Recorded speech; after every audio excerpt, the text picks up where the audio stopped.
And when you are sensitizing the communities, please alert my sisters to stay away. My sisters and my daughters should stay away from the cargo.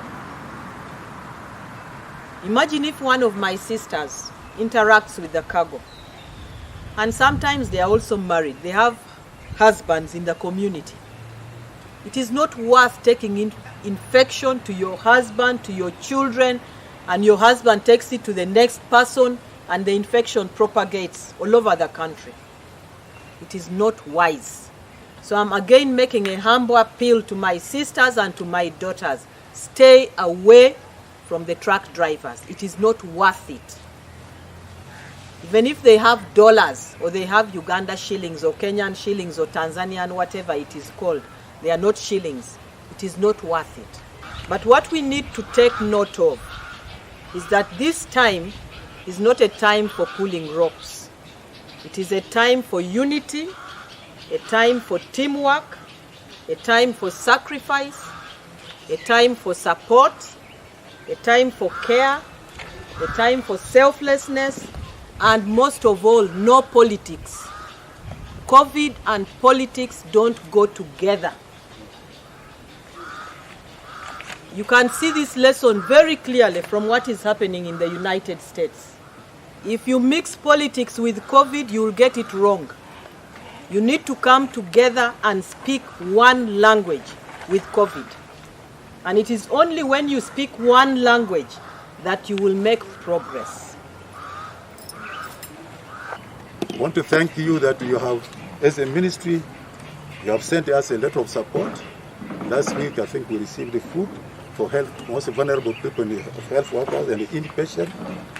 This has been the biggest challenge for us, but we are happy that the ministry is coming to our aid on time.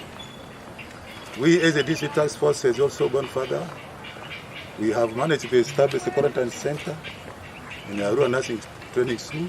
We have 5 patients admitted with the COVID disease on day 7 and 8 of their hospitalization.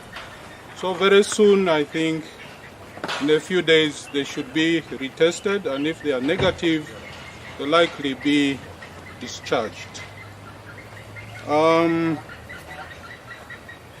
Of these patients, what usually concerns us most is whether they are complicated with other conditions or have comorbidities. But out of the 5, only 1 person has comorbidities, which are well controlled. And Dr. Umale and Dr. Anik were on top of this. The patients are monitored regularly, because you never know when a patient will deteriorate.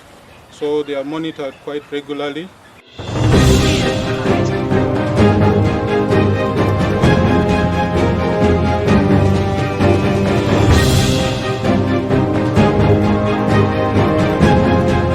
The issue of the need for surveillance of the case center.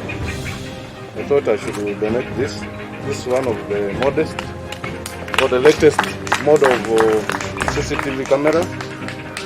It has 8 camera eyes, which you can use. It uses also Wi-Fi. You can install it with the 5G latest phone, so that it gives you real-time pictures and stored. So I want to invite the minister to receive this and hand over to the director. I also have a brand new laptop.